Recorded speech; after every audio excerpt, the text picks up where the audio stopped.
1 कोटी रुपये कॅश देणाऱ्याकडे आलेच कुठे? ह्याच देशाने, ह्याच सरकारने, ह्याच डबल इंजिन सरकारने नोटबंदी केली ना. मग जर ह्याच सरकारने नोटबंदी केली आहे तर 1 कोटी रुपये कॅश आल्याच कुठून? मला महत्त्वाचा पुढचा विषय वाटतोय.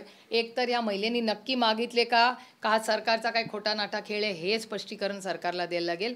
आणि दुसरी गोष्ट, नक्की त्या महिलेकडे काय मिळालं का त्या महिलेच्या पिशवीत ते टाकलं का काय, हा खूप गंभीर विषय आहे. त्याच्यामुळे हे आरोप आम्हाला कळले पाहिजेत कोणी केलेत. आणि एवढा 1 कोटी रुपये कॅश हे आले कुठून ह्याची ईडी सीबीआयची चौकशी झाली पाहिजे. 1 कोटी रुपये कॅश देणाऱ्याकडे आलेच कुठे? ह्याच देशाने, ह्याच सरकारने, ह्याच डबल इंजिन सरकारने नोटबंदी केली ना.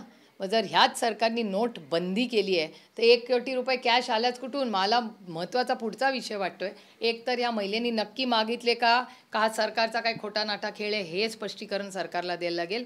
आणि दुसरी गोष्ट, नक्की त्या महिलेकडे काय मिळालं का त्या महिलेच्या पिशवीत ते टाकलं का काय, हा खूप गंभीर विषय आहे.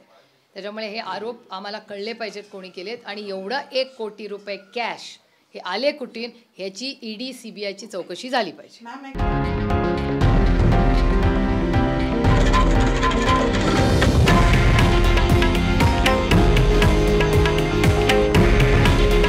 हे आहे देशातील नंबर 1 न्यूज नेटवर्क आणि आपण पाहत आहात TV9 मराठी.